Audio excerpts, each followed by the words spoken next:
আমাদের প্রেমের কথা চ্যানেলটির সকল প্রকারের পাঠ গল্প দেখতে আমাদের চ্যানেলটি সাবস্ক্রাইব করে পাশে থাকা বেল আইকনে ক্লিক করুন। ঘটনার নৈপথ্যে সময়টা সন্ধ্যা। আজ আকাশের বুকে এক ফালি চকচকে আদা খাওয়া চাঁদ উঠেছে। পঞ্জিকা অনুসারে দোল পূর্ণিমার আর মাত্র কয়েকদিন বাকি। তারপরেই দোল পূর্ণিমার চাঁদ তার জ্যোৎস্নার আলোয় বানভাসি করে ডুবিয়ে দেবে গোটা জঙ্গল মহলকে। আর সেই চাঁদকে সাক্ষী রেখে শুরু হবে বাহা পরব। সবার প্রার্থনায় স্থান পাবে আকাশে বুকে হাসতে থাকা ওই চান্দু বঙ্গা। সেই চাঁদের স্নিগ্ধ আলো গায়ে মেখে সাঁওতাল আদিবাসীরা মেতে উঠবে খুশিতে আত্মহারা হয়ে। নাচবে গাইবে ভেসে যাবে মহুয়ায় নেশায় উন্মাদ হয়ে। সন্ধ্যার আধারটা যখন একটু একটু করে গাঢ় হতে শুরু করেছে, তখনই সদ্য কাছা ঘুমের জলাঞ্জলি দিয়ে হাতে এক কাপ গরম ধোয়া ওঠা কফি নিয়ে বেলকনিতে এসে দাঁড়ালো অভি। দুপুরের অতিরিক্ত ঘুমের কারণে মাথা ভার হয়ে আছে, অথচ মস্তিষ্কে রন্ধ্রে রন্ধ্রে দাপিয়ে বেড়াচ্ছে শান্তার কেসটা। সেই সাথে বিগত দিনের ঘটনাগুলোর ভিড় জমা ছিল মগজের অলিতে গলিতে। কফির প্রত্যেকটা চুমুকের সাথে সাথেই অভি যখন শত্রুদের মোকাবিলা করার পরিকল্পনা সাজানোয় বিভোর, তখনই চোখে পড়ল এক নিষ্পাপ পদ্ম ফুলকে। মিষ্টি গোলাপি রঙা চুড়িদার গায়ের মেয়েটাকে সাদাটে ইলেকট্রিকের আলোয় অভি সত্যি সত্যি শ্রাবণীকে পদ্মফুলই মনে হলো। সেই মুহূর্তে শ্রাবণী মিত্তির ভিলার গেট পেরিয়ে যখন বাইরে পা বাড়ল, ঠিক তখনই অভির মনটা হঠাৎ ভীষণ চিন্তায় আচ্ছন্ন হয়ে পড়ল। মনে হলো ব্যক্তিগত কোনো দামি সম্পত্তি তার খোয়া যেতে চলেছে, অথচ মেয়েটা তার কেউই না। অভি অস্থির হলো। চিন্তা ভাবনাগুলোকে অন্যত্র চালান করে শ্রাবণীকে ভুলতে চাইল, কিন্তু পারল না। তাই আচমকা অস্থির হয়ে ওঠা মনটাকে স্থবির করতে না পেরে হিট জ্ঞান ভুলে আধা খাওয়া কফিটাকে টেবিলে ফেলে চটপট হুডি, রিভলভার আর মাস্ক নিয়ে বেরিয়ে পড়ল অস্থিরতা কমানোর উদ্দেশ্যে। শ্রাবণী নিজের মতো করে যখন আধো আধার পেরিয়ে এগিয়ে যাচ্ছিল বাড়ির উদ্দেশ্যে, তখনই অভি গোটা শরীর হুডির আড়ালে ঢেকে মুখে মাস্ক জড়িয়ে দুহাত পকেটে গুজে নিঃশব্দে হাঁটছিল মেয়েটার পেছন পেছন। কথাই বলে মেয়েদের নাকি ষষ্ঠ ইন্দ্রিয় ভীষণ সজাগ হয়। হাঁটতে হাঁটতে একসময় শ্রাবণী মনে হলো কেউ যেন তার পিছু নিয়েছে। পনেও সেই কথাগুলো মনে পড়তেই ভয়ে মেয়েটার কণ্ঠনালী শুকিয়ে উঠল। শ্রাবণী তৎক্ষণাৎ সাবধান হলো। আলতো ঘাড় ঘুরিয়ে পেছনে তাকাতে আবছা অন্ধকারে একটা লম্বাটে শক্তিশালী পুরুষ অভয়কে নিজের দিকে আসতে দেখে ব্যাগের ভেতর হাত চালান করে মুঠি চেপে ধরল পেপার স্প্রের কৌটাখানা, যেটা সেদিন হাসপাতালে গিয়ে কিনেছিল সে। এরপর আস্তে করে হাতটা বাইর করে এনে অন্যান্য নিচে লুকিয়ে হাঁটার গতি কমিয়ে দিল। শুনশান নীরবতায় আচ্ছন্ন মেঠো রাস্তা, দুধারে ফাঁকা চাষের জমি, মাঝে মাঝে মানুষ সমান কাশফুলের জঙ্গলে ভরে আছে, আবার মাঝে মাঝে শালের জঙ্গল। শ্রাবণী মাঝে মাঝে আর চোখে পেছনে তাকাচ্ছিল, আর কাঁপতে থাকা হাতের মুঠে শক্ত করে পেপার স্প্রেটা চেপে ধরে মন্থর গতিতে হাঁটছিল। একসময় অভি হাঁটতে হাঁটতে শ্রাবণীর কাছাকাছি চলে আসতে শ্রাবণী আচমকে দুঃসাহসিক কাজটা করে ফেল। তড়িৎ গতিতে পেছন ঘুরে অভির মুখের পর স্প্রে কোটাটা তুলে বাটন চেপে ধরল। মুহূর্তের মধ্যেই রাশি রাশি গোলমরিচের মিহি গুঁড়োগুলো হাওয়ার বেগে উড়ে এলো অভি চোখে মুখে। তবে স্পেশাল কমান্ডো ট্রেনিংয়ে এ অভ্যস্ত অভি তড়িৎ পিঠ বাঁকিয়ে ফেল। পেছনে হেলে গিয়ে নিজেকে বাঁচিয়ে নিয়ে এক ঝটকায় শ্রাবণীর হাতে কবজি চেপে ধরল নিচের বিশাল পাথুরে হাতে কঠিন থাবাই। আর হাতে শক্ত বেষ্টনীতে মেয়েটার নরম শরীরটাকে পেঁচিয়ে জাপটে ধরল নিজের বুকের সাথে। শ্রাবণী অভির এমন আশঙ্কিক আক্রমণে দিশাহারা হয়ে পড়তেই হাতের মুঠো থেকে পেপার স্প্রের কোটাটা ঠাস করে খসে পড়ল নিচে, গড়াগড়ি খেল মাটিতে। অতিরিক্ত ভয়ে থরথর করে কাঁপতে থাকা মেয়েটাকে অভি বাহুর মাঝে আটকে ধরে প্রথমে ঠোঁট বাঁকিয়ে ফিচেল হাসল, তারপর কানের কাছে মুখ এনে বলল, Nice try, but you still need a lot of practice to do this. If you want, I can teach you how to suppress the enemy. Shrabani অভির এমন ভার কণ্ঠ এত কাছ থেকে শুনে চমকে উঠল ভীষণ রকমভাবে। সহসা প্রিয় মানুষটাকে নিজের এত কাছে অনুভব করে অদ্ভুত শিহরণে শিরশির করে উঠল তার সর্বাঙ্গ। আবারও নতুন উত্তেজনায় উত্তেজিত হয়ে মৃত্যু আন্দোলনে কাঁপতে থাকলো মেয়েটা। অভির গরম নিঃশ্বাস যতবার আস্তে পড়তে লাগলো, শ্রাবণী ঘাড়ে গলায় ডান পাশের গালের পাশে। মেয়েটা ততবারই অদ্ভুত মাদকতায় সিক্ত হয়ে উঠতে থাকলো একটু একটু করে। বেশ কয়েক মুহূর্ত এভাবেই কাটলো অসার নীরবতায়। শুধুমাত্র দুটি হৃৎপিণ্ডের ধুক ধুক ধ্বনি আর তুমুল নিঃশ্বাসের ঝড়ো শব্দ ব্যতীত আর কিছুই শোনা গেল না। অভি আবারও সেই মাদুকে ডোবানো কণ্ঠে বলে উঠল, You wanna try it? বলে আবারও হাত ঘুরিয়ে সামনে ঘোরালো শ্রাবণীকে। পেছন ঘুরে একটা স্ট্যান্ড করতে যাবে, ঠিক তখনই হঠাৎ কিছু একটা লক্ষ্য করে হুট করে এক হাতে শ্রাবণী ডান হাত আর অপর হাতে শ্রাবণী কোমর ধরে নিজের বুকের সাথে চেপে ঝাঁপিয়ে পড়ল পাশে কাশফুলের জঙ্গলে। শ্রাবণী কিছু বুঝে ওঠার আগেই অভির শরীরে চাপে পিষে আটার তালের মতো ঢুকে গেল কাশের জঙ্গলে। বেশ কিছুক্ষণ পরেই বেশ কয়েকজোড়া পায়ের শব্দ শোনা গেল আশেপাশে। অভি হালকা করে পাশ ফিরে শ্রাবণীকে বুকের নিচে ফেলে বাম হাতে বাহুতে জড়িয়ে ধরল। শ্রাবণী অভির ভারী শরীরের চাপ নিতে না পেরে মৃদু কণ্ঠে গুঙ্গিয়ে উঠতে অভি আর খাতে ওর মুখ চেপে ধরল, আলতো ধমক দিয়ে বলল, চুপ। অভির ধমকে শ্রাবণী আর টুর শব্দটাও গল না, বরং এক নতুন উন্মাদনায় ভেসে মিশে রইল মানুষটার বুকের তলায় চাপা পড়ে। মালটা কোথায় গেল রে? আজকে 2 দিন পর বাইরে বেরিয়েছিল, সেদিন একবারে মারতে পারিনি। আজকেও যদি না পারি তাহলে বস আমাদের আস্ত রাখবে না।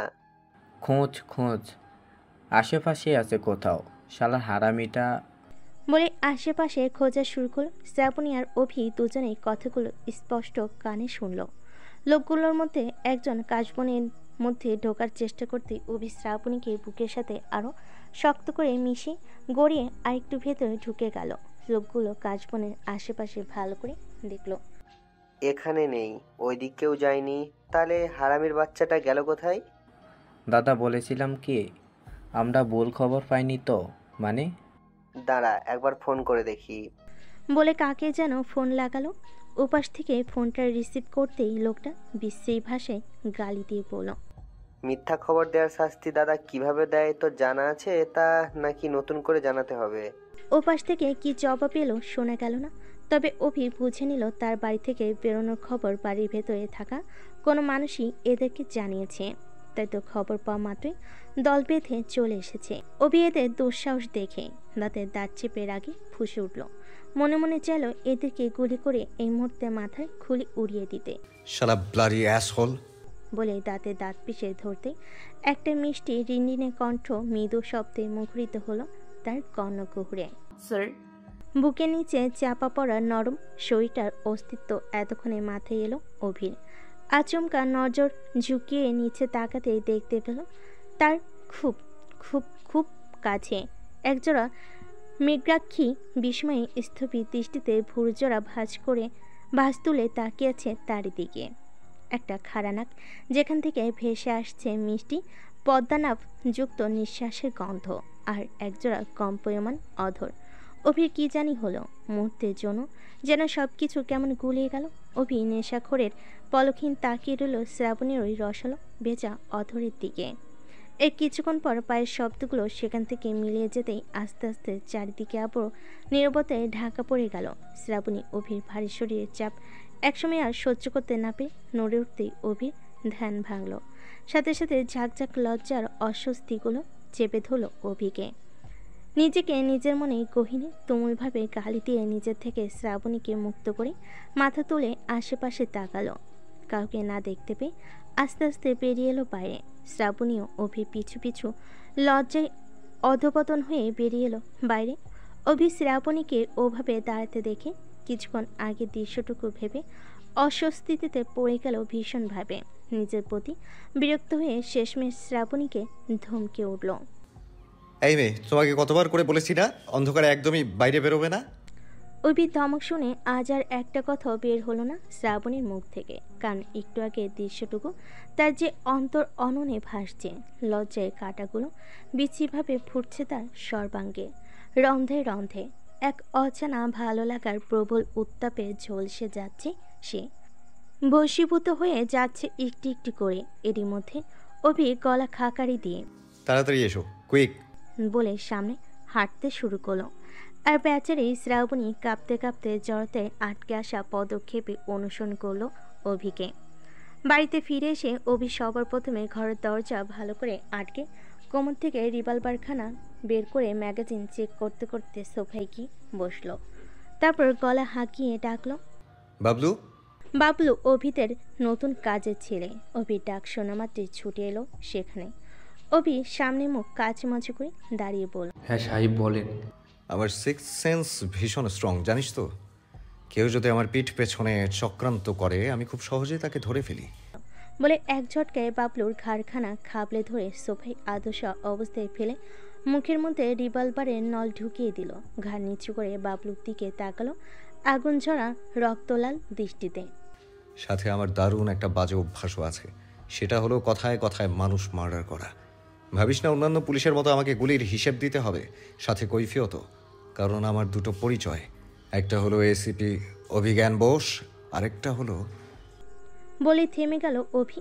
বাবলুর দিকে ঘাড় বাঁকিয়ে আরও শীতল দৃষ্টিতে তাকালো, যে দৃষ্টির সীমানায় এলো যে কেউ ভয়ে শিউরে উঠবে। বাবলু ভয় আতঙ্কে শিউরে উঠল থরথর করে। শিকারের চোখে ভয় দেখা মানে অর্ধেক জয় নিশ্চিত। অভি বাবলুর চোখে সেই ভয় দেখে ঠোঁট বাঁকিয়ে হাসলো, বলল, তোকে বলে লাভ নেই, বরং করে দেখাই, কি বলিস? এই যে রিভলভার দেখছিস, এটা হলো চোরাই মাল। এটা দিয়ে যদি আমি 1000টা গুলি চালাই তবুও আমাকে এর হিসেব দিতে হবে না। সো আই থিঙ্ক বুঝতেই পারছিস তোর জন্য কি অপেক্ষা করছে। বাবলু আর পারল না, হামর করে কেঁদে হাত জোর করে বলে উঠল, স্যার স্যার স্যার আমাকে মাফ করে দেন। আমি এই কাজ করতে চাইনি, কিন্তু অনন্ত নিয়োগী ডানহাত কাটা রাজেশ আর ওর দলবল মিলে আমার বাড়িতে এসে ধমকে গিয়েছিল, সাথে আমার ছোটো বোনটার ক্ষতি করতে চেয়েছিল। আমি ভয় পেয়ে এই কাজ করেছি, স্যার আমাকে ক্ষমা করে দেন। অভি তীক্ষ্ণ দৃষ্টিতে বাবলুর দিকে তাকালো, অতঃপর মনে মনে পরিকল্পনা সাজিয়ে বলল, ঠিক আছে, ছেড়ে দেব, কিন্তু একটা শর্তে। চোখের জল মুছে বাবলু অভি রৌদ্ররূপী মুখোবের দিকে তাকিয়ে বলল, কি শর্ত স্যার? অনন্ত নিয়োগের সমস্ত কালো কাজের তথ্য আমাকে এনে দে, আমি তোকে ছেড়ে দেব। স্যার আমি সত্যি বলছি, ওদের সম্পর্কে আমি কিছুই জানি না। তাহলে কে জানে? স্যার কাটা রাজেশ, অনন্ত নিয়োগী ডানহাত, ও সব কিছু জানে। তাই? হ্যাঁ স্যার। ঠিক আছে, ওকে ফোন লাগা, বল দরকারি কথা আছে আমার ব্যাপারে। তুই একা দেখা করতে চাস, ভীষণ দরকার। স্যার ও যদি একা না আসে? আসবে, অবশ্যই আসবে। রাত তখন প্রায় 1:30টার কাছাকাছি। বাবলুর ফোন পেয়ে নেশায় বুধ রাজেশ বাবলুর বলা ঠিকানায় পৌঁছাতেই অভি, অমিত আর বাপির হাতে ধরা পড়ল। ওটাকে মেরে আদমরা করে নিয়ে এলো ভম্বলদের গোডাউনে। সেখানে বাকি রাত টর্চার করতেই উঠে এলো একের পর এক তথ্য। ওরা সেই তথ্য অনুযায়ী নিজেদের পরিকল্পনা সাজিয়ে নিল চটপট। এরপর লেগে গেল কাজে। অভির পরামর্শ অনুযায়ী বাপি তারক পাত্রের বাড়িতে, অফিসের সম্রাট মহাপাত্রের নাইট ক্লাবে, সাধন নায়ক আর গোবর্ধন মাহাতোর বাড়িতে ড্রোনের মাধ্যমে জ্যামার সেট করে দিল রাতারাতি। ওদিকে অভি নিজের প্রোটেকশনের ইস্যুতে দেখিয়ে ইমার্জেন্সি ফোর্স দিয়ে ইমেল করলো কলকাতা হেড অফিসে। ওরা জানালো সকালের মধ্যেই পৌঁছে যাবে। এরপর সকালে যখন কনফার্ম হলো 10টার মধ্যে ফোর্স পৌঁছে যাবে, ঠিক তখনই নিজের নেক্সট স্টেপ এক্সিকিউট করলো। তুফানগঞ্জ থানায় ঢুকে সবার প্রথমে ওসি সাহেবের কানে অপারেশনের লোকেশনটা জানিয়ে খবর দিল, যাতে খবরটা জায়গা মতো পৌঁছাতে পারে। ওসি সাহেব তাড়াহুড়ো করে বুঝতে পারল না, এই ধরনের সার্জিক্যাল অপারেশনের ক্ষেত্রে কিছুতেই আগে থেকে লোকেশন ডিসক্লোজ করা হয় না। ওসি নিজের কুকুরবৃত্তি জারি রাখতে প্রভুর নিকট খবরটা পৌঁছে দিল সানন্দে। অন্তত নিয়োগী খবরটা পাওয়া মাত্রই জ্যামার অন করে দিল বাপি। সাথে সাথে সাগরদের ফোনের নেটওয়ার্ক বন্ধ করা হলো নিমিষেই। অন্তত নিয়োগী পাগলের মতো 1 ঘন্টা ধরে সাগরদের ফোনে পাওয়া হাজার চেষ্টা করেও যখন পেল না, তখনই পাগলের মতো ছুট লাগলো অভির পাতা জালে ধরা দিতে। রুদ্র বিলীন থমথমে দুপুর, আকাশের মুখটা শোকাকাতর রমণীর মতো অভিযানে ভার হয়ে আছে। সকালে রোদের তেজ থাকলো, বেলা বাড়ার সাথে সাথে সেই তেজ বিলীন হয়ে সাদাটে ধূসর কাদম্বিনীর আপ ডালে। যেন কারোর স্পর্শ পেয়ে শরমে বদন লুকিয়েছে ঘোমটার আড়ালে। সাদা রঙের চাকার গাড়িটা তুফানের গতিতে এগিয়ে চলছে তার গন্তব্যের দিকে। ওদিকে গাড়ির পেছনে বসানো ছোট্ট ট্র্যাকার ডিভাইসটি তার সূক্ষ্ম সিগন্যাল প্রেরণ করে জানাচ্ছে নিজের অবস্থান। ল্যাপটপের স্ক্রিনে প্রতিফলিত হচ্ছে তার যাত্রাপথের সুন্দর স্কেচ। বাপি মৃদু হাসল, কিবোর্ডে আঙ্গুল চালাতে চালাতে বলল, শালার মাদারবোর্ড, এবার তোকে কে বাঁচাবে? অনন্ত নিয়োগী জঙ্গলের ভেতরে প্রবেশ করে সমতলে গাড়িখানা দাঁড় করিয়ে কোনো মতে ছুটল পাথুরে উবড় খাবড় পথ ধরে জঙ্গলের ভেতর। বেপরোয়াভাবে ছোটার তালে আগাছার মাঝে গজিয়ে ওঠা কাটা ঝোপের আঁচড়ে ছিল সদ্য পরা গায়ের জামা। ওদিকে হাতের মুঠোয় চেপে ধরা ফোনে পরিচিত নম্বরে যোগাযোগের চেষ্টা চালাতে লাগলো অনর্গল। শেষে কাউকে না পেয়ে নিজের বিশ্বস্ত লোক কাটার রাজেশের নম্বরে ফোন লাগালো, অথচ তাকে হতাশ করে দিল ফোনের নেটওয়ার্ক। কারণ হঠাৎ করে তার ফোনে নেট ডাউন হয়ে গেছে। অনন্ত নিয়োগী জোপের মধ্যে পাথরে হোঁচট খেতে খেতে হাঁটার সময় বিড়বিড়িয়ে গালি দিতে থাকলো, শালা কপালটাই খারাপ, না হলে এখনই নেট ডাউন হলো, ধুরবাল। বলে ফোনটা পকেটে ভরে দ্রুততার সঙ্গে ছুটতে লাগলো যাতে তাড়াতাড়ি সেখানে পৌঁছে যায়। 40 মিনিটের পথ 20 মিনিটে শেষ করে অনন্ত শেষ পর্যন্ত নিজে পৌঁছালো গন্তব্যে। সেই টিনের ছোট্ট চালাঘরের একটার সামনে গিয়ে দরজায় করাঘাত করতে ওপাশ থেকে কেউ একজন বলে উঠল, কে? অনন্ত নিয়োগী প্রশ্ন শুনে খেপে গেল, চিৎকার ছুড়ে বলল, তোর বাপ রে হারামজাদা, এদিকে এসিপি বাস নিয়ে ছুটে আসছে আর উনি জানতে চাচ্ছে আমি কে। শালা মাদা, খোল আগে দরজা। এখানে কারা কারা আছিস তাড়াতাড়ি ব্যাগ প্যাটরা গোছা, যত তাড়াতাড়ি সম্ভব মালগুলো নিয়ে পালাতে হবে। ওই শালা এসিপি আমাদের এই ঠিকানার খবর পেয়ে গেছে, যে কোনো সময় এখানে পৌঁছে যাবে। ওপাশ থেকে ঠিক তখনই দরজাটা হাট করে খুলে গেল। অনন্ত নিয়োগী দিকভ্রষ্টের মতো দৌড়ে ভেতরে ঢুকে বিস্ময়ে থ বনে গেল। সামনে বসা মানুষটাকে দেখে চমক খেয়ে বেঁকে দাঁড়ালো দেওয়াল ধরে। অভি হাতের মুঠোয় আলগা করে ধরা বন্দুকের নলের মুখে আঙ্গুল বোলাতে বোলাতে বলল, ওয়েলকাম মিস্টার অনন্ত নিয়োগী ওরফে সাইফুল হক, ওয়েলকাম। তো ঠিক গুনে গুনে 3.5 বছর পর আবার আমাদের দেখা হয়ে গেল, তাই না? বিজ্ঞানীরা ঠিকই বলে, আসলেই পৃথিবী গোল রে। অনন্ত নিয়োগী চোখের সামনে ক্ষুরোধার অফিসার এসপি অভিজ্ঞান বসকে দেখে তার মুখে নিজের স্বপরিচয় শুনে অসহায় দৃষ্টিতে তাকালো। মনে পড়ল বছর 3 আগের কথা। একদা উত্তরপ্রদেশের মুরাদাবাদ শহরে ত্রাস সাইফুল হক সেখানকার রাজনৈতিক দলের ছত্রছায়ায় নিজেকে এক বিশাল আড়ম্বরপূর্ণ সাম্রাজ্য প্রতিষ্ঠা করেছিল, যার একচ্ছত্র রাজত্ব চলত সমস্ত বেআইনি কর্মক্ষেত্রগুলোতে। কি ছিল না তার হাতে? অর্থ, দম্ভ, ক্ষমতা, ঔদ্ধতা, সব কিছু। রাহাজানি, তোলাবাজি, মাদকের ব্যবসা, দেশি অস্ত্রের চালানের সে কি রমরমা ব্যবসা তার। ক্ষমতার আস্ফালন এত বেশি ছিল যে খুলেআম মানুষ খুন করলেও তার লেজে দড়ি দেওয়ার মতো কেউ ছিল না। কিন্তু তার এই বিশাল সাম্রাজ্য একদিন গুড়িয়ে যার নতুন জয়েন্ট হয় এক বাচ্চা ছেলের চতুর বুদ্ধির হাতে। চোখের পলকে কয়েক মাসের মধ্যেই তার সব কিছু ধূলিসাৎ হয়ে যায়। বেআইনি অস্ত্রের কারখানাগুলো এক একে আইনের চোখে পড়ে সিজ হয়ে যায়। মাদক ব্যবসায় রেড পড়ে। রাতারাতি তার বাড়ি, ব্যবসা, ব্যাংক সব কিছু চলে যায় আইনের আওতায়। পুলিশ পাগলা কুকুরের মতো তাড়া করে তাকে। জীবন হাতে রাতের অন্ধকারে পালিয়ে বাঁচে। তার মতো একজন মাফিয়ার সব কিছু কেড়ে নেওয়ার ক্ষমতা যেখানে কেউ দেখেনি, সেখানে মাত্র 26 বছরের একটা যুবক করে দেখিয়েছিল। সেই যুবক আর কেউ নয়, তার সামনে বসে বেপরোয়া ভঙ্গিতে হাসতে থাকা এই এসিপি অভিজ্ঞান বস। সেদিন পুলিশের হাত থেকে কোনো মতে যান নিয়ে পালিয়ে বেঁচেছিল, ধরা পড়েনি। শেষে কিছু পূর্ণ সোর্সের মাধ্যমে বাংলায় এসে নিজের পরিচয় বদল করে একটু একটু করে আবারও নিজের পুরনো ব্যবসায় লিপ্ত হয়েছিল সে। কিন্তু এখানেও এসপি অভিজ্ঞান বস্তার পিছু সাইনি দেখে খ্যাপা হয়ে উঠছিল তাকে মারার জন্য। তাই চাল খাটিয়ে তাক মহাপাত্র আর সম্রাট মহাপাত্রকে হাত করে মারতে চেয়েছিল এসিপিকে। কিন্তু সেগুলো বালি পড়েছিল সেদিন। নিজের ক্ষমতার জেনে জানে বেঁচে যায় অভি। আর ঠিক তার 3 দিন পর আজ সেই জমশেজে সরাসরি ওর সামনে দাঁড়িয়ে সাইফুল হক ওরফে অনন্ত নিয়োগী শুকনো গলায় ভয়ে তিক্ত ঢোকিল। অভি চেয়ার থেকে উঠে জোরে একটা শিশি বাজাতে চারিদিক থেকে হুড়মুড় করে সেখানে উপস্থিত হলো প্রায় গোটা 50 অস্ত্রধারী বাহিনী, সেই সাথে মিডিয়া লোক। অনন্ত নিয়োগী পালাপে ভেবে পেছনে ঘুরতে দরজার সামনে এত তো বাহিনী আর মিডিয়ার লোক দেখে আবারও একরাশ ভয়ে শিউরে উঠল। অভি গুটি গুটি পায়ে হেঁটে ওর পাশে এসে দাঁড়ালো, খানিক ঝুঁকে মাথা নিচু করে বলল, সাইফুল হক ওরফে অনন্ত নিয়োগী, কি নামে ডাকি বলতো তোকে? যাই হোক, চালটা কিন্তু দারুণ চেলেছিলি। সত্যি বলতে তোর এই নিউ গেট আপ দেখে আমি তো তোকে একটু চিনতে পারিনি, বিশ্বাস কর। কিন্তু ওই যে চাল, ওটা আর একটু বুদ্ধি খাটিয়ে চালা উচিত ছিল। তোর সামান্য একটা ভুলের জন্যই তোর পোলটা খুলে গেল। মানে? বলেই অসহায় দৃষ্টিতে তাকালো সাইফুল হক। অভি সাইফুলের কাঁধে হাত রেখে ওকে নিয়ে বাইরে আসতে আসতে বলল, মানেটা খুবই সহজ। চাল তুই খাটালি, অথচ বাজিয়ে আমি জিতে গেলাম। শোন, তোর সবচেয়ে বড় ভুল ছিল ওই হাদারাম কাটা রাজেশ না কি যেন নাম, ওটাকে নিজের সাগরেদ বানানো। আর দ্বিতীয় আর মোস্ট ইম্পর্টেন্ট ভুল ছিল আমার ঘরে স্পাই লাগানো, বুঝলি? যা, এবার আইন তোর খেদমত করতে একটু কার্পণ্যতা করবে না।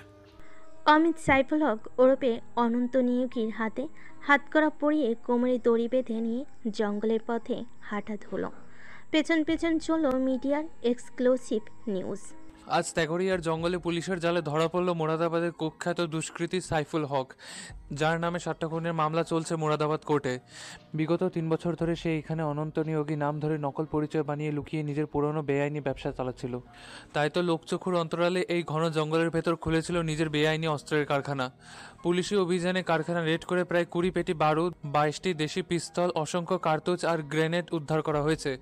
জানা গিয়েছে কিছুদিন আগে এসিপি অভিজ্ঞান বসের উপর যে সন্ত্রাসীরা হামলা চালানো হয়েছিল তার উদ্যোক্তা এই সাইফুল হক। পুলিশ আরও গভীরভাবে তদন্ত চালাচ্ছে যাতে এই ঘটনার সাথে জড়িত অজানা তথ্যগুলো যেন আইনের আওতায় আসে। সেই সাথে অনন্ত নিয়োগীর পার্টনার গোবর্ধন মাহাতো আর সাধন নায়কের বাড়িতেও তদন্ত অভিযান চালানো হবে বলে পুলিশের সূত্রে জানা গিয়েছে। এখন আপাতত এই পর্যন্তই। সাথে থাকুন ক্যামেরাম্যান সরবেশ দাসের সাথে আমি সাদীপ কুন্ডু, কলকাতা টিভি। কাহিনীর অন্তর্জাল সময় গতকাল মধ্যরাত 1:38 পরিচিত এক পাতি বাংলা দারুর দোকানে প্রতিদিনের মতোই আজও মদ গিলছিল কাটা রাজেশ। ইলেকট্রিকের লালচে আলোয় তার শরীরে লালচে ত্বক চকচক করছিল। চৌকি টেবিলের চারপাশে পাতা চেয়ারগুলোতে বসেছিল ওরই বাকি আরও 3 সাগরেদ। সবকটা এলাকার পাতি মাস্তান, জুয়া খেলে আর চামচেগিরি করে যা পায় তাতে এদের চলে যায়। এদের একজন গ্লাসে ঢালা হলুদ তরলটুকু ঢক করে গিলে ঝর্ণা গলায় আস্তে আস্তে বলল, গুয়াটার ভারত খুব ভালো আছে বটে, লয়তো এইভাবে বেঁচে যাবেন কেনে? কাটার রাজেশ দরম করে বাম হাতে এক চাটি বসালো তার মাথায়।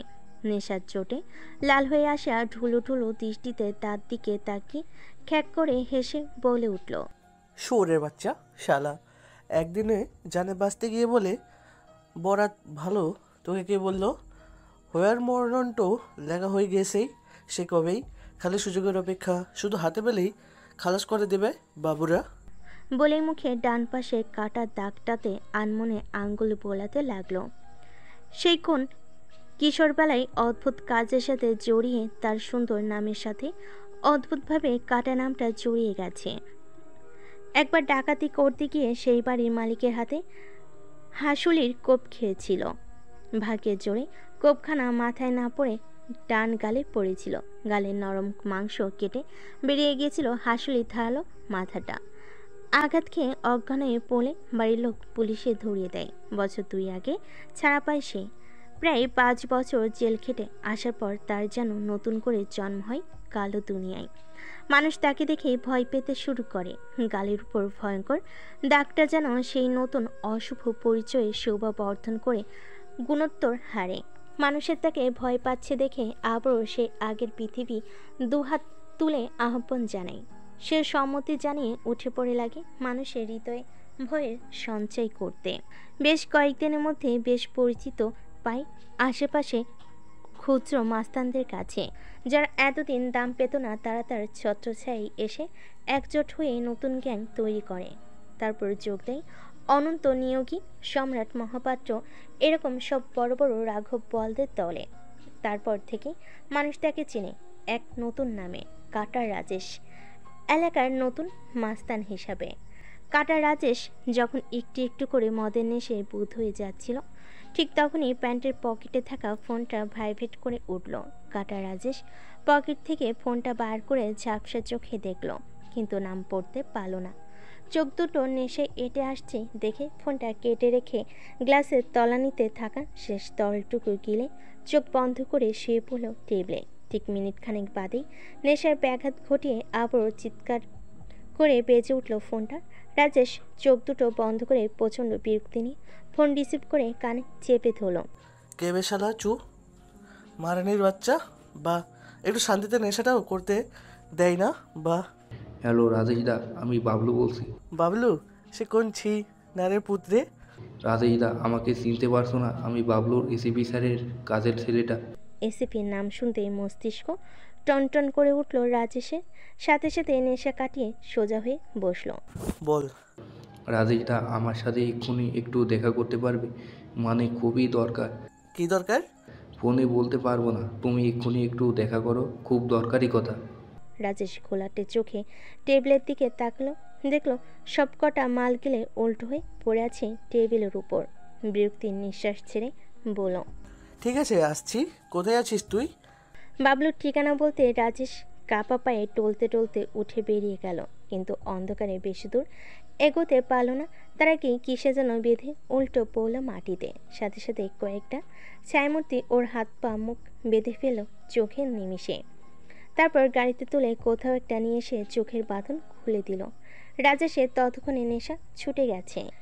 ইলেকট্রিকের চকচকে আলোয় চোখের সামনে হকি স্টিক হাতে এসিপি অভিজ্ঞান বোসকে দাঁড়িয়ে থাকতে দেখে চোয়াল ঝুলে পড়ল বিস্ময়ে। এক মুহূর্ত সময় অপেক্ষা না করে অভি হকি স্টিক তুলে বেধড়ক পেটাতে শুরু করলো। প্রায় 10 মিনিটের মাথায় গিয়ে থামলো, একটা চেয়ার টেনে বসে বলল, বল, আমাকে মারার নির্দেশ তোকে কে দিয়েছে? সম্রাট মহাপাত্র নাকি অনন্ত নিয়োগী? শুধু সত্যি বলবি। 10 মিনিট টর্চারে রাজেশের শরীর তখন আঘাতে আঘাতে রক্তাক্ত হয়ে যাচ্ছে, তাই অবস্থা হয়ে গেছে। গাল নাক ফেটে গলগলিয়ে ঝরছে তাজা রক্ত, কপাল ফেটে রক্ত ঝরছে, মারের চোটে পা দুটো অসাড় হয়ে গেছে, হাটের বাজুগুলো ব্যথায় ছিঁড়ে যাচ্ছে। আচমকা এমন মার খেয়ে ভয়ঙ্কর ব্যথায় রাজেশ তখন চোখে মুখে সর্ষে ফুল ভাসছিল। বিভৎস ব্যথায় গঙ্গাতে গঙ্গাতে বলল, স্যার অন্তত নিয়োগী সম্রাট মহাপাত্র আমাকে কিছু বলে নাই? অনন্ত নিয়োগীর নাম শুনে অভির কপালে চিন্তার ভাঁজ দৃঢ় হলো। বলল, আমাকে মেরে অনন্ত নিয়োগীর লাভ কি? নাকি লাভ আছে? সম্রাট মহাপাত্র আর তারক মহাপাত্রকে সামনে রেখে এই বেটা কি ফায়দা লুটতে চাচ্ছে? বাপি, অন্তত নিয়োগীর অল ডিটেলস বের কর এক্ষুনি, কুইক। বাপি ল্যাপটপে আঙ্গুল চালিয়ে কয়েক মিনিটের মধ্যে অনন্ত নিয়োগীর সমস্ত ডিটেলস বের করে অভির সামনে ধরল। চুলদারি গোফলা দরবেশ রূপধারী সাধুবেশী এক স্নিগ্ধ পুরুষ এই অনন্ত নিয়োগী। তার সাথে এলোকে কিসের শত্রুতা ভাবতে গিয়ে একের পর এক ছবি দেখতে লাগলো অভি ল্যাপটপের স্ক্রিনে। হঠাৎ একটা ছবিতে ওর দৃষ্টি আটকালো। একটা ছবিতে হাতের পিঠে একটা ট্যাটু আঁকা, যেটা দেখে অভির মস্তিষ্ক জুড়ে আন্দোলন শুরু হলো। খুব পরিচিত সে এই ট্যাটুটার সাথে, কিন্তু মনে পড়ছে না কোথায় কার হাতে দেখেছে এটা। অভি মাথা চেপে চোখ বন্ধ করে মনে করার চেষ্টা চালালো। মনে পড়ছে না দেখে নিজের স্পেশাল ফোল্ডার খুলে দেখতে শুরু করলো তার দীর্ঘ 4.5 বছরের কাজের খতিয়ান। এতদিন যে যে জায়গায় কাজ করেছে সে তার সংক্ষিপ্ত প্রমাণ তুলে রেখেছে নিজের জন্য, যাতে প্রয়োজনে সেগুলো ব্যবহার করা যায়। ঘাটতে ঘাটতে 3.5 বছর আগে সেই কেস ফাইল খুলে গেল। সেখানে পাওয়া গেল সেই ট্যাটুর মালিককে। তারপর বাকিটা ইতিহাস। বিশাল লিভিং রুমে দেওয়ালে বসানো 54 ইঞ্চির বিশাল স্ক্রিনে স্মার্ট টিভিতে রমরমিয়ে চলছে আজকের এক্সক্লুসিভ নিউজ। সেদিকে তাকিয়ে সোপার হাতল খাপলে দাঁতের পাটিতে দাঁত চেপে অগ্নিচক্ষুতে তাকিয়ে বসে আছে তারক মহাপাত্র আর সম্রাট মহাপাত্র। পাশের ছোপায় চুপ করে ছুঁচো মুখে বসে আছে চেরাগ দত্ত। তার চোখে মুখে বিভৎস বিহ্বলতা। কি থেকে কি হচ্ছে সব যেন মাথার উপর দিয়ে যাচ্ছে। ঠিক সেই মুহূর্তে টিভিতে আরেক এক্সক্লুসিভ খবর প্রকাশিত হলো। 40 জন বাহিনী স্পেশাল টিম নিয়ে 2 দল ভাগ হয়ে এসিপি অভিজ্ঞান বোস আর তার সহযোগী এএসপি অমিত শিকদার অনন্ত নিয়োগী ওরফে সাইফুল হকের পার্টনার গোবর্ধন মাহাতো আর সাধন নায়কের বাড়িতে রেড করে তাদের গ্রেফতার করা হয়েছে। সেই সাথে রেড ফেলা হয়েছে তাদের গোপন আস্তানাগুলোতেও। উদ্ধার করা হয়েছে চারস, কোকেন, ইয়াবা সহ আরও অনেক মাদকদ্রব্য। তাদেরকে এই মুহূর্তে নিয়ে যাওয়া হয়েছে ঝাড়গ্রাম পুলিশ হেড অফিসে। সেখানে তাদের জিজ্ঞাসাবাদ চালানো হবে বলে জানা গিয়েছে। শোনা যাচ্ছে এদের সাথে আরও কোন কোন রাঘব বোয়ালের নাম জড়িয়ে আছে তা জানার চেষ্টা করা হবে। সেই সাথে বাতাসে গুঞ্জন ছড়িয়েছে 1 বছর আগে নৃশংস খুনের ঘটনাকে নিয়ে, যা এই তেঘারির জঙ্গলে হয়েছিল। পলাশপুর থানার গ্রুপ ডির কর্মী শান্তা মুন্ডার ধর্ষণ ও খুন।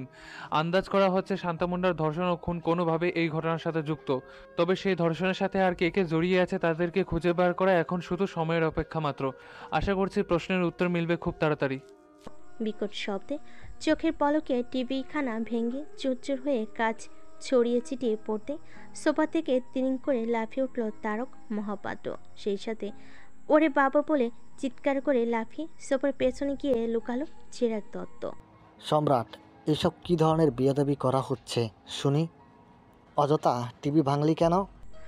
বাবার কথা থোড়াই কেয়ার করে রাগে ফুসতে ফুসতে সম্রাট সামনে নরম গালিচার উপর বসানো ছোট্ট কাচের টেবিলটাই দিল এক উড়ো লাথি। সাথে সাথে সেটাও উল্টো পড়ে ভেঙে টুকরো টুকরো হয়ে গেল মুহূর্তেই। ক্রোধের ধকধকে অগ্নিতে ঝলসে জ্বালামুখী অনলরূপী সম্রাট প্রবল হুঙ্কারে গর্জে উঠল। শালা এসপি, ওর আমি জান খেয়ে নিব। আমাকে ধরতে চাই, আমার হাতে হাত করা পরাতে চাই, ফাঁসি দিতে চাই, তাই না? তার আগেই ওই হারামির পুতের আমি জান নিয়ে নিব। বলে রাগে ফুসতে ফুসতে ধূপধাপ পা ফেলে বেরিয়ে গেল সেখান থেকে। তারক মহাপাত্র ছেলের এই বিভৎস রূপ পাথরের মতো স্থবির হয়ে চুপ করে দেখে গেল। কিছুই বলতে পারল না তাকে থামাতে। ওদিকে চিরাগ দত্ত বাপ বেটার এই অবস্থা দেখে মুখ দিয়ে রাত পর্যন্ত কাটতে পারল না। চুপ করে কিছুক্ষণ দাঁড়িয়ে থেকে আস্তে আস্তে সেখান থেকে চুপিসারে কেটে পড়ল। চিরাগ দত্ত সেখান থেকে বেরিয়ে যেতেই তারক মহাপাত্র ধপ করে বসে পড়ল সোফাতে। তার মাথা হঠাৎ করে কাজ করা বন্ধ করে দিয়েছে। সহসা মনে পড়ল মাথার উপর বসে থাকা গুরুদেবের কথা। সাথে সাথে পকেট থেকে ফোনটা বার করে সিএম বলে সেভ করা নম্বরে ফোন লাগাতেই ওপাশ থেকে এক ব্যক্তির কণ্ঠ ভেসে এলো। কি ব্যাপার? বলেছিলাম না আমার পার্সোনাল নম্বরে হুটহাট ফোন করবে না। স্যার, মাই বাপ, এই মুহূর্তে পরিস্থিতি যেদিকে গড়াচ্ছে আপনার কাছে সরাসরি ফোন না করে উপায় ছিল না। কেন, কি হয়েছে? স্যার, আমার ছেলেটাকে বাঁচান। উফ, কেন আবার কি করলো? স্যার, আজকে নিউজটা কি এখনো দেখেননি? আমি তোমার মতন ফাঁকা বসে নেই যে আয়েস করে নিউজ দেখব। ক্ষমা করবেন স্যার, কিন্তু আপনার এক্ষুনি একবার হলো নিউজটা দেখা দরকার। ওপাশ থেকে হাসির শব্দ শোনা গেল। ইলেকশন সামনে, একের পর এক দলীয় মিটিং করতে করতে দিনরাত কোথায় দিয়ে পার হয়ে যাচ্ছে জানা নেই, আর আমি তোমার কথায় নিউজ দেখতে বসবো? You rascal! খালি গালিখানা হজম করে নিল তারক মহাপাত্র। কাতর স্বরে অনুনয় করে বলল, স্যার, এখানে বিশাল বড় ব্লান্ডার হয়ে গেছে। আমাদের তুফানগঞ্জে আসা নতুন এসপি উর্ফে তুফান কয়েকজন বেআইনি কাজের সাথে যুক্তদের লোকদের গ্রেপ্তার করেছে। তো না মানে স্যার, ওইসব বেআইনি কাজের আমার ছেলে সম্রাটও মদত দিত আর কি। তাছাড়া কি? আসলে স্যার, কথাটা বলতে আমার মুখে আটকাচ্ছে। আসলে গত বছর পুলিশ মেয়েটার গ্যাং র্যাপ হয়েছিল। সেই র্যাপের সাথে জড়িত ছেলেগুলো ধরা পড়েছে আমার ছেলের সাথে। স্যার, আপনি আমার ছেলেকে বাঁচান, না হলে ওই এসপি আমার ছেলেটাকে ফাঁসির দড়িতে ঝুলিয়ে দেবে। বেশ কিছুক্ষণে নীরবতা শেষে মুখ খুললেন সিএম। এতে আমি কি করতে পারি? সিএমের এমন নির্লিপ্ততায় চমকে উঠল তারক মহাপাত্র। তবুও ভীষণ আশা নিয়ে বলল, স্যার, আপনি চেষ্টা করলেই পারবেন ওই এসপিকে এক্ষুনি ওই কেস থেকে সরিয়ে দিতে। ওই এসপি সরে গেলে আর কোনো ঝামেলা হবে না। আপনি দয়া করে শুধু এইটুকু সাহায্য করুন। আবারও বেশ কিছুক্ষণের নীরবতা। নিউজের শব্দ ভেসে আসছে ফোনের ওপার থেকে। বোঝা যাচ্ছে ওপাশের ব্যক্তি নিউজ দেখছে। প্রায় 10 মিনিটের মাথায় আবারও গম্ভীর কণ্ঠ শোনা গেল। রাজবাড়ী কণ্ঠে সিএম বলে উঠলেন, তোমার কি আমাকে দেখে পাগল মনে হয়? আচমকা এমন কথা শুনে হতভম্ব হয়ে গেল তারক মহাপাত্র। চিন্তায় পাংশুটে বরণ মুখে হাত বুলিয়ে বলল, কপ্টেল স্যার, সামনে ইলেকশন, তার মধ্যেই তোমার দলের নেতাদের মুখের মুখোশ খুলে গেছে। এই মুহূর্তে এমপিকে সরানো মানে সারা রাজ্যের মানুষের সামনে আমার ভাবমূর্তি নষ্ট করা। তোমার ছেলের মতন একটা কুলাঙ্গারকে বাঁচাতে আমি আমার ফেস কিছুতেই নষ্ট করব না। তাছাড়া এর আগে বহুবার আমি তোমার ছেলেকে বাঁচিয়েছি। সিএমের কথায় ক্রোধে ফেটে পড়ল তারক মহাপাত্র। স্যার, ভুলে যাবেন না, আমার ওই কুলাঙ্গার ছেলের জন্যই আপনার দলের বিগত 15 বছর ক্ষমতায় টিকে আছে। সেই সাথে ওই বেআইনি ব্যবসাগুলো ছিল বলেই আপনার পার্টি ফান্ডে লাখ টাকা অনুদান দিতে পেরেছি এতগুলো দিন ধরে। আর আজ যখন আপনাকে আমার দরকার, নিজের ফেস লস হবে বলে আপনি পিছিয়ে যাচ্ছেন। আমাকে আমার অকাত দেখাচ্ছ তারক মহাপাত্র? তুমি বোধহয় ভুলে গেছো রাজনীতির এত বড় গদি আমি তোমাকে দিয়েছি। তোমার কালো হাত দুটো বেড়েছে আমার ছাত্র ছায়ায়। আমি যদি চাইতাম তোমার হাত দুটো কেটে ছেটে কবেই ছোট করে দিতাম। দেইনি, কারণ তুমি আমার প্রয়োজন ছিলে। তবে আজ আশা করি তোমার প্রয়োজন আমার কাছে ফুরিয়েছে। তোমার ছেলে আর তুমি নিজের পাপের ধ্বংস হতে চলেছ। এতে আমার যেমন কোনো হাত নেই, তেমন কিছু করারও নেই। রাখছি, আর দ্বিতীয়বার ভুল করেও ফোন করবে না। বলে ঠাস করে ফোনের কানেকশনটা বিচ্ছিন্ন হয়ে গেল। তারক মহাপাত্র রাগে আত্মসমর্পণ না করতে পেরে হাতের ফোনখানা আছাড় মারল মেঝেতে, যেন কাচের ভেতরে। সাথে সাথে সেটি বেশ কয়েক টুকরো হয়ে ছড়িয়ে ছিটিয়ে পড়ল ঘরের চারিদিকে। তৎক্ষণাৎ বেরিয়ে এলো প্রবল হুঙ্কার। ইতিমধ্যে কেটে গিয়েছে আরও 2 দিন। গোটা কোয়াখালী তথা তুফানগঞ্জ জুড়ে ছড়িয়ে পড়ল পিনপিনে নীরবতা। অভি স্পেশালভাবে পুলিশি নিরাপত্তার ব্যবস্থা করে সকালে বাড়ি ফেরত পাঠিয়েছে অন্তরাকে। পরিস্থিতি এখন যা, তাতে শত্রুপক্ষ যেখান সেখান থেকে বেরিয়ে শোধ তুলতে ওর দুর্বল জায়গায় যে আঘাত হানবে না কে বলতে পারে। শ্রাবণী সেই ঘটনার পর থেকেই একদম চুপসে ছিল। তবে রাত পার করে পরের দিন ঘটে যাওয়া খবরগুলো শোনার পর থেকেই তার মনের অবস্থা বেগতিক। কারণ আগের দিন রাতে সে নিজ চোখেই দেখেছিল কি পরিমাণ বিপদ মাথা নিয়ে লোকটা ঘুরে বেড়ায়। তবে বিগত 2 দিন সূর্যকে পড়াতে গিয়ে এক মুহূর্তের জন্য সে লোকটাকে দেখতে পায়নি। সূর্যের কাছে শুনেছিল লোকটা নাকি 2 দিন ধরে বাড়িতে ফেরেনি। শ্রাবণী অভির চিন্তায় নাও খাওয়া ভুলে একসার অবস্থা। রাতের ঘুমটুকুও যেন বিলীন হয়েছে দুশ্চিন্তায়। শ্রাবণী নিজের মতো যখন চিন্তায় মগ্ন, তখনই শোনা গেল ফাল্গুনির কণ্ঠ। বৃষ্টি, এই বৃষ্টি, কোথায় রে তুই? ও কাকিমা, বৃষ্টি কোথায় গো? সে আর কোথায় থাকবে, দেখ গিয়ে ঘরের মধ্যে চুপ করে বসে আছে। শ্রাবণী মায়ের আর ফাল্গুনির কথোপকথন শুনে জড়তা ভেঙে স্বাভাবিক হলো। তখনই দরজা ঠেলে ভেতরে ঢুকলো মেয়েটা। মুখে চড়া হাসি ফুটিয়ে বলল, কি রে, এভাবে বুড়িদের মতো থুম্বি মেরে বসে আছিস কেন? কাল যে দোল ভুলে গেছিস নাকি? কাল দোল না? বলে শ্রাবণী আবার হারালো 4 বছরের আগের সেই দিনটাতে। অসহ্য চিনচিনে ব্যথাটা আবারও জেগে উঠল বুকের ভেতর। চোখের সামনে ভেসে উঠল গত রাতের সেই মুহূর্তটুকু। ইস, কতটা কাছাকাছি ছিল সে প্রিয় মানুষটার, ঠিক ততটা কাছে যেখান থেকে একে অপরের হৃদস্পন্দন গভীরভাবে শোনা যায়, ততটা কাছে সেখান থেকে একে অপরের নিঃশ্বাসে সিক্ত হওয়া যায়, এতটা কাছে যে একে অপরের অধর স্পর্শকে প্রায় ছুঁয়ে যায়। অকস্মাৎ অনুভূতির তুখর জোয়ারে ভেসে গেল শ্রাবণীর কোমল তনুমন। হুট করে ঝাঁকঝাঁক লজ্জারা দল বেঁধে ঝাঁপিয়ে পড়ল মেয়েটার অস্তিত্বে, দাপিয়ে বেড়ালো রন্ধে রন্ধে। জানিস, একটা ভালো খবর আছে। আচমকা ফাল্গুনির কথা কর্ণগ্রন্থিতে প্রবেশ করতেই শ্রাবণীর চমক ভাঙল। সহসা বাস্তবে পদার্পণ করে আটকে রাখা নিঃশ্বাসটা বেরিয়ে এলো সশব্দে। ফাল্গুনি চমকে তাড়াতাড়ি শ্রাবণীর মুখে হাত বুলিয়ে বলল, এই বৃষ্টি, কি হয়েছে? শ্বাসকষ্ট হয়েছে? আহ রে, আমি ঠিক আছি ফাল্গুনিদি, কিছু হয়নি আমার, এমনি আমি জোরে শ্বাস ছাড়লাম। ও জানিস ও এসেছে? ওকে। আরে বাবা ঈশান, তোর জিজু। ও আচ্ছা, তো কাল দোলের মেলায় আসবে বলেছে, আমার সাথেই ঘুরতে যেতে চাই। বাহ, সে তো খুব ভালো কথা।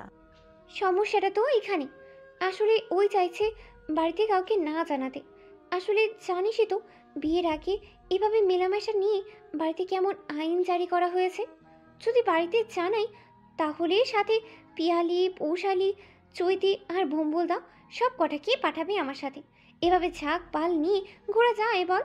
তাই আমি ভাবছি তোকে নিয়ে যাব, প্লিজ বল আমার সাথে যাবে? ফাল্গুনির প্রস্তাব শুনে আশ্চর্যের চরমসীমায় পৌঁছালো শ্রাবণী। সাথে সাথে মনে পড়ল সেই 4 বছর আগের ঘটে যাওয়া ঘটনা। একে একে জেগে উঠল সেই বিভৎস রাত, সেই বিভৎস স্মৃতিগুলো। সাথে সাথে ফাল্গুনির হাত ছিটকে সরিয়ে দিয়ে বলে উঠল, অসম্ভব, কখনো না। রাজনীতি এমন এক কীটাণুযুক্ত কৃষ্ণ গহ্বর, যার অভ্যন্তরে প্রতিনিয়ত উদ্গীরিত হচ্ছে নর্দমার চাইতেও জঘন্য কদর্যতা। রাজনীতির ময়দান হলো পৃথিবীর সেই কদর্য ময়দান, যেখানে আপন রক্তের ভাইয়ের শিরচ্ছেদ করতে এক বিন্দুও দ্বিধাবোধ করে না, যেখানে মূল্যহীন বন্ধুত্ব অথবা অন্যান্য মূল্যবান সম্পর্ক ক্ষমতার বিকৃত আগ্রাসন ছিনিয়ে নেয় মনুষ্যত্ব।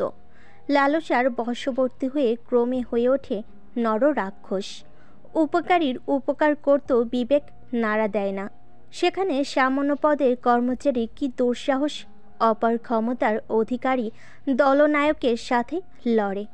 একথা সত্য, রাজনীতিতে যেমন কেউ কারোর বন্ধু নয়, ঠিক তেমনই শত্রুতা বন্ধুত্বে বদল হতেও সময় নেয় না। দীর্ঘ 25 বছরের রাজনৈতিক জীবনে আর কিছু বুঝুক না বুঝুক, তারক মহাপাত্র এতটুকু বুঝেছে, এই মুহূর্তে তার খারাপ সময়ে কেউই তার পাশে দাঁড়াবে না। কোনো বন্ধুই আজ তার বন্ধু নয়।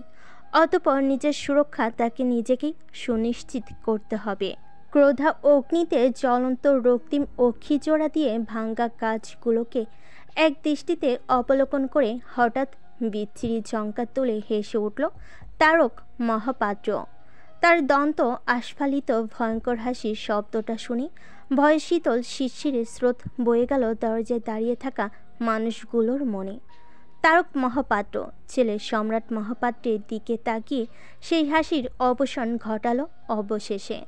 সোপার হাতলে মুষ্টিবদ্ধ হাতের বল প্রয়োগ করে বলে উঠল চিবিয়ে চিবিয়ে, 2টা লেন্টু ইঁদুর শিকার করে ওই বনের রাজা মনে করেছে। শালা ওসি বিজ্ঞান বুঝ, সময় এসেছে, এবার ওকে চিনাতে হবে কে এই বনের আসল রাজা। এ তোরা তৈরি হ, কাল সকালের সূর্য যেন ওই এসপি দেখতে না পারে। দরজার আড়াল থেকে শ্বশুরের ভয়ঙ্কর কথাগুলো শুনে থরথর করে কেঁপে উঠল ওমা। মুহূর্তেই উষ্ণতায় ঘেমে নিয়ে একাকার হয়ে গেল তার সর্বাঙ্গ। হাতের মুঠোয় শাড়ির আঁচল চেপে ধরে দুহাতে মুখ চেপে কোনো মতে বেরিয়ে এলো আড়াল থেকে। নিঃশব্দ পায়ে নিজের ঘরে ঢুকে দরজার চাপি পিঠ ঠেকাল তাতে। মনে পড়ল 1 বছর আগের কথা। শান্তাকুণ্ডা মেয়েটা তাকে একবার আত্মহত্যা করার হাত থেকে বাঁচিয়েছিল। স্বামীর অত্যাচার সহ্য করতে না পেরে সেদিন ভোররাতে বেরিয়ে পড়েছিল সে আত্মহননের পথে।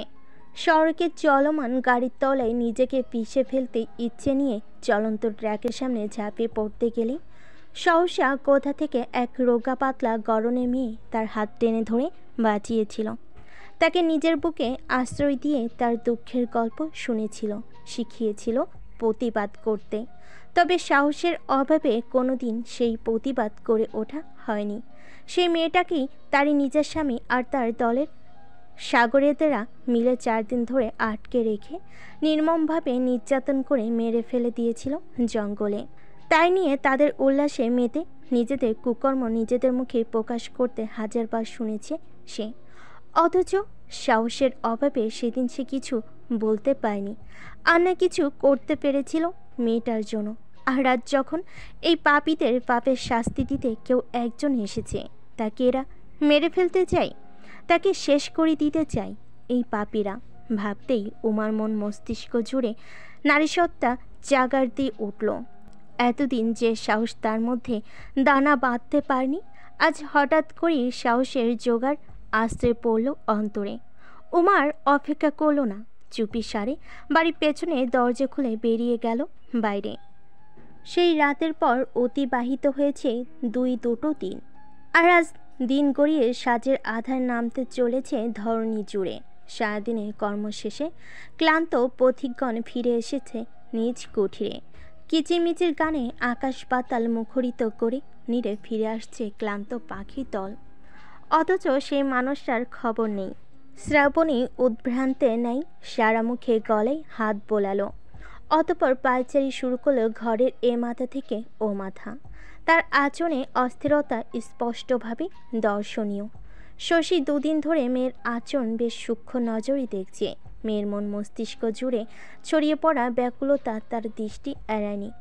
পরখী নজরে পরীক্ষা করে চলেছে মেয়ের প্রতিটা অভিব্যক্তি। মনের মাঝে প্রশ্নের ঘন ঘটা, কার জন্য মেয়ের এই ব্যাকুলতা, কার কাছে সঁপেছে নিজের মন, যার কারণে মেয়ে দুদিন ধরে না খাওয়া ঘুমে বিসর্জন দিয়েছে চিন্তার আড়ালে। শ্রাবণী নিজের ভাবনায় এতটাই একাত্তা হয়ে রইল যে মায়ের এহেন পুলিশি নজরে তার দৃষ্টি পৌঁছালো না। ফোন বাজার শব্দ হতেই উন্মাদের মতো করে ছুটে গেল শ্রাবণী। বিছানায় ফেলে রাখা ফোনটা খপ করে ধরে স্ক্রিনে ভাসমান হৃদয়েশ্বর নামখানা দেখে খুশিতে আত্মহারা হয়ে কেঁদে ফেল বেচারি। চোখের জল মুছে নিয়ে ফোন রিসিভ করলো। মুখ চেপে কান্না আটকে কোনো মতে বলল, স্যার আপনি ঠিক আছেন না? মানে আসলে আমি ঠিক আছি, রাস্তায় আছি, পরে কথা বলছি। ফোনটা কেটে যেতেই একরাশ খুশির ঝলক ঝলমল করে উঠল শ্রাবণীর আনন্দ জুড়ে। এতক্ষণে আধারে তলানো মুখখানাতে চিন্তার কালো মেঘ সরে যেতেই সকালের আনকোড়া প্রভাতী কিরণ ফুটে উঠল নিমিষেই।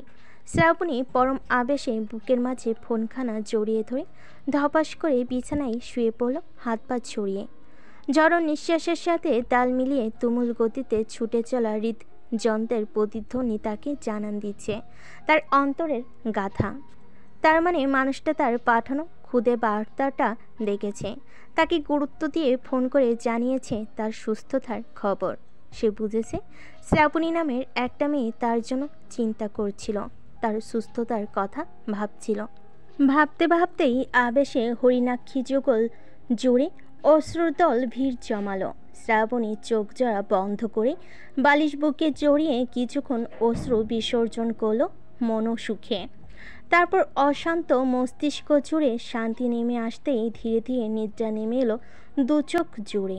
তলিয়ে গেল মেয়েটা নিদ্রা তলে। এদিকে শশী আড়ালে তারই অবাক নজরে সবটুকু অবলোকন করে গেল নিঃশব্দে। শীতকালের মিঠে আছে স্যাকা উষ্ণ উত্তাপে নাই আদর মাখা ঘুমটুকু ছুটে যেতেই সদ্য ঘুম ভেঙে হরিণাক্ষী মেলে তাকালো শ্রাবণী। বেশিক্ষণ নয়, মাত্র 15 মিনিটের তন্দ্রা কাটিয়ে বেশ ঝরঝরে লাগছে নিজেকে। মেয়েটা ঘুম ভেঙে আড়মোড়া ভেঙে বিছানায় উঠে বসতেই তাকিয়ে দেখল মা বসে আছে ওর পাশে। শ্রাবণী মায়ের দিকে তাকিয়ে মিষ্টি করে হাসল। তবে শশী সেই হাসিতে ভুলল না, বরং গভীর চিন্তায় ভার দৃষ্টিতে মেয়ের দিকে তাকিয়ে রইল। গত 2 দিন আগে অনেক রাতে অভি শ্রাবণীকে যখন বাড়িতে পৌঁছে দিতে এসেছিল তখন থেকেই শশীর মনে চিন্তার মেঘ জমেছিল। তবে সে সময় সে এসব নিয়ে ততটাও মাথা ঘামায়নি। তবে বিগত 2 দিন মেয়ের অদ্ভুত আচরণে বিষয়টা তার নজর কেড়েছে। মা সে ছোট থেকে মেয়ের প্রতিটা আচরণ তার নখ দর্পণে, অথচ বিগত কয়েকদিন ধরে মেয়ের আচরণ সম্পূর্ণ অন্যরকম ঠেকছে তার কাছে। যে আচরণ শশীর ভীষণ অচেনা, যে মেয়ে বিগত বছরগুলোতে কোনো পুরুষের সামনে আসতে দ্বিধায় মরে যেত, সে মেয়ে একজন অপরিচিত যুবকের সাথে নির্দ্বিধায় দিনরাত চলাফেরা করছে। তার দুর্ঘটনার কথা শুনে তাকে দেখার জন্য ভোর না হতেই পাগলের মতো ছুটে চলে যাচ্ছে শহরের হাসপাতালে, তাও আবার একা একা। সেদিন শশী শ্রাবণী দুঃসাহস দেখে অবাকের চরমে উঠেছিল, কিন্তু বাড়ি আসার পর বনয়ের ফোনের কথা শুনে চুপ করে গেছিল। নতুন অফিসারের বিষয়টা নিয়ে কিছুই বলতে পারেনি।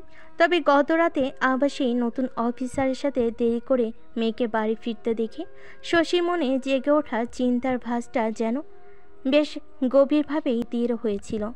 এখানে শশীর মনে জমেছিল আশঙ্কার কালো মেঘ, যা শ্রাবণের আজকের ব্যবহারে স্বচ্ছ জলের মতো পরিষ্কার হয়ে গেছে। যৌবনের প্রথম ধাপেই প্রায়শই অল্প বয়সী মেয়েরা আবেগী হয়। তারা বিবেক বুদ্ধি বিসর্জন দিয়ে আবেগে ভেসে বেড়ায়, মরচিকাকে জল ভেবে তৃষ্ণার্তের মতো ভুল পথে ছুটে যায়, অবুঝ হয়ে করে ফেলে অনাকাঙ্ক্ষিত ভুল। তারপর সারা জীবনও আর সেই ভুলের সংশোধন হয় না। ফলাফল স্বরূপ গোটা জীবন ধরে আফসোস করে যেতে হয়। শশী চায় না তার ফুলের মতো পবিত্র মেয়েটা ভুল পথে পা দিয়ে আফসোসে জীবন কাটাক, জীবনটা তার কান্নার সাগরে ভেসে যাক। শশীর আজকাল ভয় হয়, ভীষণ ভয়। তার একমাত্র সন্তান এই মেয়েটা, শত শত সাধনার ফল। সে কিছুতেই মেয়েকে ভুল পথে যেতে দেবে না। শ্রাবণী অনেকক্ষণ যাবৎ মায়ের দিকে তাকিয়েছিল। মাকে অমন স্তব্ধ হয়ে ওর দিকে তাকিয়ে বসে থাকতে দেখে নিজেই বলল, কি হয়েছে মা, কিছু বলবে? কেন? তোর কেন মনে হচ্ছে আমি কিছু বলতে এসেছি? শ্রাবণী ইতস্তত বোধ করল। মায়ের কণ্ঠে আজ যেন কেমন অন্য সুর। সে মাথা নিচু করে বলল, না আসলে অমন করে আমার দিকে তাকিয়ে আছো তো, তাই মনে হলো আর কি।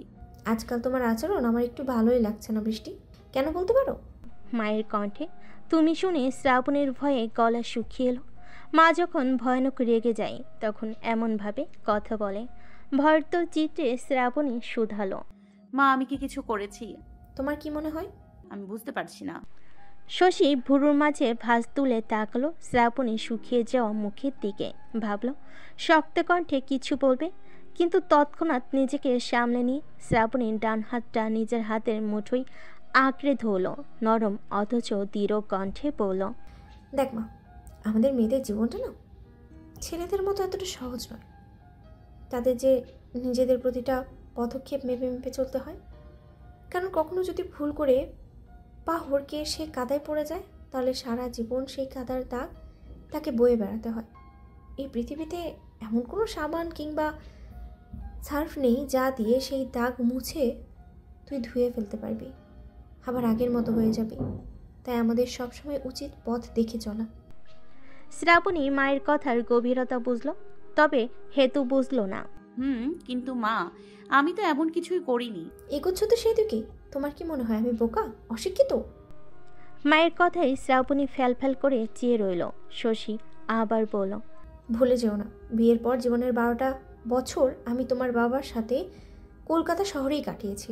তোমার বাবার ইচ্ছেই, তার ঐকান্তিক প্রচেষ্টায় মাধ্যমিক পর্যন্ত পড়াশোনাও করেছি সেখানকার স্কুলে। তাই আমার এই অভিজ্ঞ চোখ অনেক কিছুই দেখতে পাচ্ছে যা তুমি আমার দিকে লুকাতে চাচ্ছ। শ্রাবণী মায়ের চোখে ধরা পড়ে সাথে সাথে লজ্জায় নুয়ে গেল। মায়ের কথার তোপে ভয় ঘেমে একাকার হলো ভেতরে ভেতরে। শশী আবার বলল, তোমার এই কাঁচা মনে ওই নতুন অফিসারের জন্য যে নরম জায়গা তৈরি হয়েছে সেটা কি আমি বুঝতে পারিনি ভেবেছ? শ্রাবণী মায়ের কথার জবাবে কি বলবে বুঝে উঠতে পারল না। লজ্জায় জড়তায় কাঁপতে কাঁপতে কাটাসার হয়ে চোখ দুটো শক্ত করে চেপে বন্ধ করে ফেল। শশী মেয়ের মুখের দিকে তাকালো, বুঝল মেয়ে তার কথার অর্থ বেশ বুঝেছে।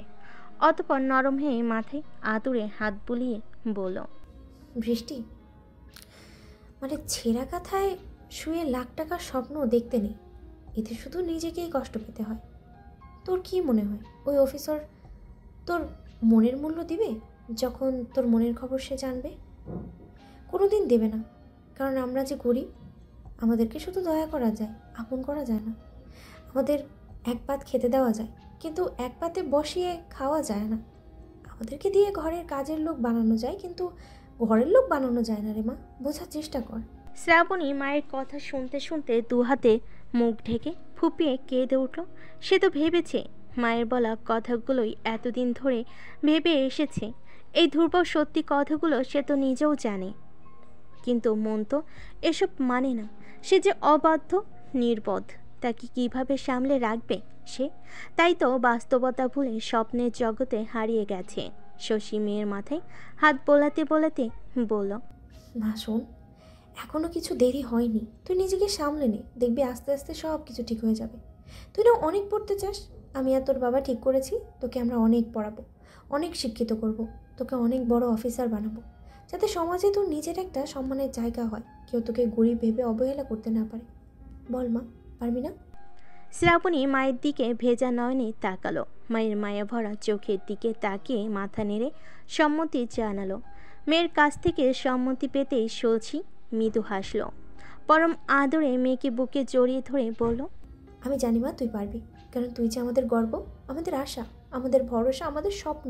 শ্রাবণী মায়ের বুকে লেপ্টে থেকে মায়ের সব কথা শুনল আর মনে মনে প্রতিজ্ঞা করলো এবার থেকে আর এসব তুচ্ছ বিষয় মাথা থেকে ঝেড়ে ফেলে এগিয়ে যাবে সুন্দর ভবিষ্যতের দিকে সে। সন্ধ্যার আধার তখন একটু একটু করে গ্রাস করে ফেলেছে গোটা আসমান। দোল পূর্ণিমার অপূর্ণ চাঁদের স্নিগ্ধ হাসি মুক্ত হয়ে ঝরে ঝরে পড়ছে গগন জুড়ে। খোলা পরিবেশে তখন শান্ত হয়ে বইছে শিশিরে শীতল সমীকরণ। পাকা সড়কে দুধারে ঘন জঙ্গলে যেন অনামিষার অন্ধকার। আজই দুপুরে চকচকে কৃষ্ণবনের স্করপিওর গাড়িটা সার্ভিসিং কমপ্লিট করে হাতে পেয়েছিল অভি। সেটা হুঙ্কার দিতে দিতে ঝড়ের গতিতে ছুটে আসছে কোয়াখালীর দিকে।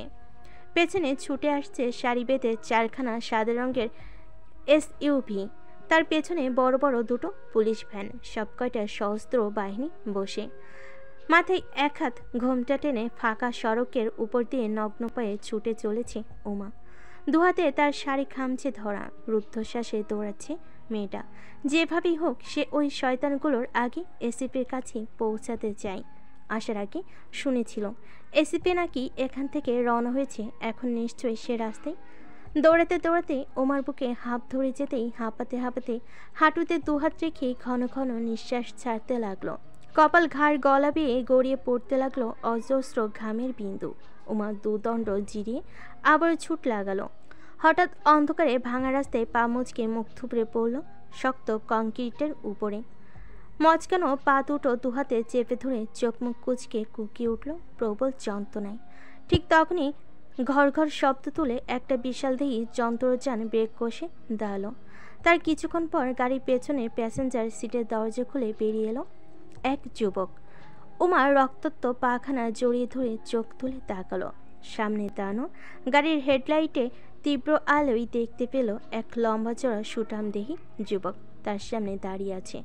পরনে তার পুলিশের পোশাক, কোমরের হোল্ডার থেকে উকি দিচ্ছে পিস্তলের বাট। উমা আস্তে আস্তে মাথার ঘোমটা খুলে সরাসরি তার দিকে তাকালো। খুবই ক্ষীণ কণ্ঠে বলল, আপনি কি এসপি অভিজ্ঞান বোস? না, আমি বাপ্পাদিত বসু, এসপি অভিজ্ঞানের পোস্টের সহকারী অফিসার। উমা যেন প্রাণে জল ফিরে পেল। তড়িঘড়ি করে উঠতে গিয়ে মস্কানো পায়ে পুনরায় ব্যথা পেয়ে আবারও বসে পড়ল সড়কে। অতঃপর উদ্ভ্রান্তের মতো করে বলল, স্যার দয়া করে আমাকে এসপি স্যারের কাছে নিয়ে যাবেন, তার যে খুব বিপদ। কে আপনি? এই প্রশ্নে উমা খানিকক্ষণ চুপ করে থেকে বসে রইল মাথা নিচু করে। অতঃপর ক্ষীণ কণ্ঠে জবাব দিল, আমি উমা, সম্রাট মহাপাত্রের স্ত্রী। রাত্রি আনুমানিক 10:30 হবে। সুবোধ সরকার এখনও দোকান বন্ধ করে ফেরেনি দেখে দুয়ার পানে দৃষ্টি রেখে সেলাই মেশিনে বসে জমা পড়া কাজগুলো শেষ করছিল শব্দ। পায়ের তালে ঘর ঘর শব্দ তুলে চলছিল সেলাই মেশিনটি। বাইরের আধারে ঢাকা আনাজ কানাচে ঝিঝি পোকারা ডেকে চলেছে। মাঝে মাঝে জোপের আড়াল থেকে ব্যাঙের বিচ্ছির ডাক ভেসে আসছে, খণ্ডন করছে নৈশ প্রহরীর নিস্তব্ধতা। শ্রাবণী সেই তখন থেকে মাথা চেপে ধরে পড়ার টেবিলে বসে আছে। মায়ের কথাগুলো সেই তখন থেকে বারবার আবর্তিত হচ্ছে তার মস্তিষ্কে রন্ধে রন্ধে, দাপিয়ে বেড়াচ্ছে শিরাই উপশিরাই।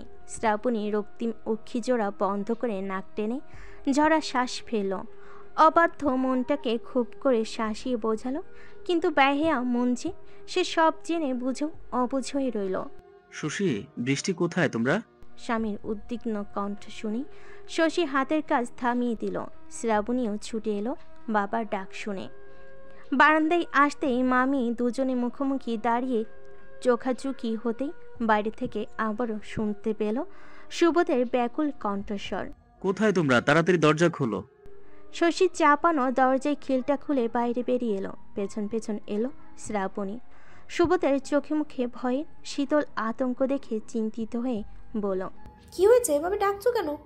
ঠিক তখনই প্রবল কম্পনে আন্দোলিত হয়ে উঠল ধরিত্রীর বক্ষ। বিকট শব্দের প্রভঞ্জলে আলোড়ন সৃষ্টি হলো আকাশ বাতাস জুড়ে। সহসা অমানিসার বুক চিরে বেরিয়ে এলো বিধ্বংসী আগুনের আগ্রাসী লেলিহান শিখা, যা দেখে স্তব্ধ মূর্তি নাই স্থবির হলো তিনজনে। গলাগুলির শব্দ কানে ভেসে আসতেই সুবোধ তড়িঘড়ি স্ত্রী কোনাকে টেনে বাড়ির ভেতরে ঢুকতে ঢুকতে বলল, ওই শোনো, বোম পড়লো বোধ হয়। বোম পড়লো মানে? আর বলো না, এই কিছুক্ষণ আগের ঘটনা। এসপি স্যার গাড়ি নিয়ে এলাকায় ঢুকছিল। ওই সময় সম্রাট মহাপাত্রের লোকজন আবারও সেদিনের মমতো গাড়ির ওপর হামলা চালায়। তবে বেশি কিছু করার আগে বিশাল পুলিশ বাহিনী এসে ওইগুলাকে গ্রেফতার করে। তারপর গোটা এলাকা জুড়ে পুলিশের টহল বসিয়ে দেয়, যাতে আবার ঝামেলা তৈরি করতে না পারে কেউ। সেই সব নিয়ে আলোচনা করতে করতেই তো বাড়ি ফিরতে এত দেরি হলো আমার। কিন্তু এখন মনে হচ্ছে ঝামেলা থামেনি, বরং বেড়েছে। বাবা, এসপি স্যার সুস্থ আছেন তো? মানে ওনার কোনো রকম ক্ষতি হয়নি তো? শ্রাবণী কথা বলার সময় খেয়াল করলো শশী সরু চোখে তার দিকে তাকিয়ে আছে। চোখের দৃষ্টি থেকে বেরোচ্ছে জ্বলন্ত আছের দিক দিকে আভা। শ্রাবণী সেদিকে তাকিয়ে ভয়ে মাথা নিচু করে নিল। সুবোধ চেয়ারে বসতে বসতে বলল, জানি না রে মা, চিন্তা তো আমারও হচ্ছে। এত চিন্তা করতে হবে না, তাড়াতাড়ি হাত মুখ ধুয়ে খেতে এসো। আমি খাবো না। কেন? খিদে নেই।